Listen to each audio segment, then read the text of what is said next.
DJOYbeat.com. Hi, this is Gene with JoyBeat, and I'm going to be talking about how to use a MIDI controller with Ableton Live.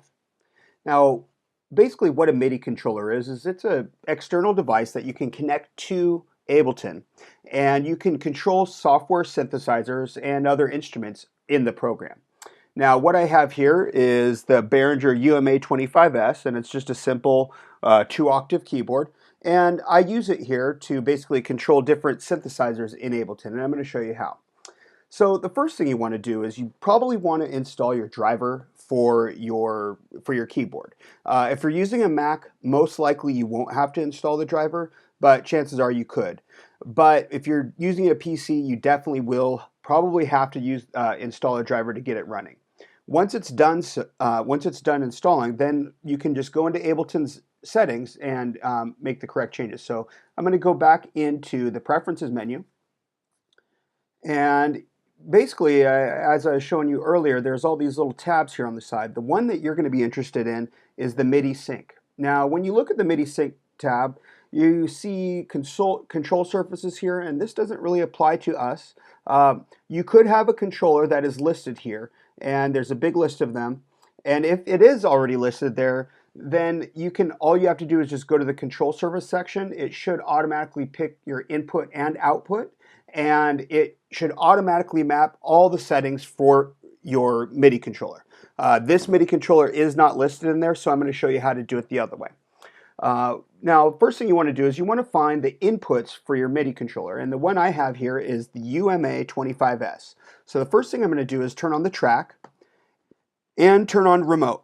And what these let you do is by turning on the track, that lets you basically record into a track in Ableton, like you see here up on the top, and let you record notes and basically make adjustments to those notes MIDI. So now that we have that all plugged in there, let's go ahead and make a noise here and see what happens.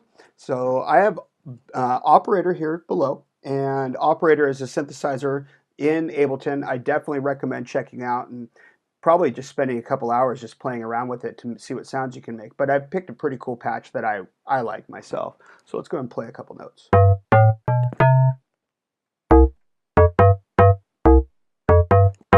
So basically I'm able to play my notes here with this MIDI controller, and you might be wondering, you know, it's only 2 octaves. Well, most MIDI controllers will have an octave button, so I can play this note, or I can go up an octave, or up another octave.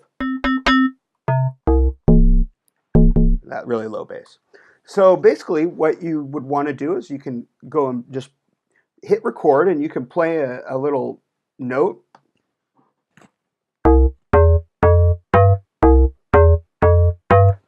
And once you're done recording it, and I'll bring that note back over here to the front, you can then double click on it, and then you can edit the notes right here. So I can hit play.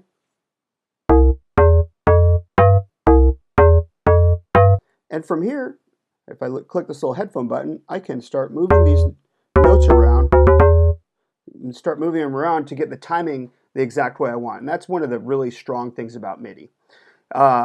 Now, let's say you've got something that you like and you want to start affecting it. Well, we're going to take one of our other lessons and apply that here.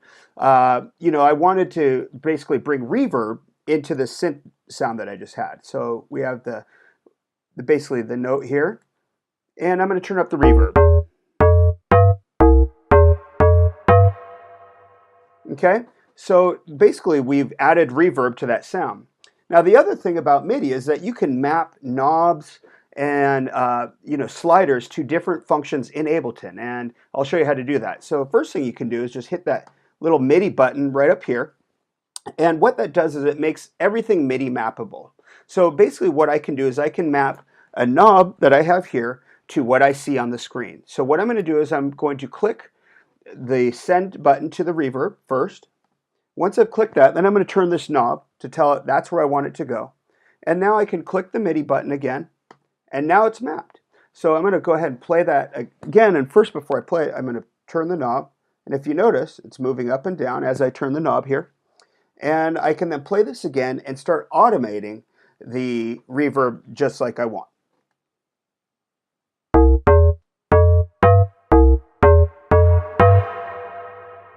And there you go. That's how you do a MIDI mapping.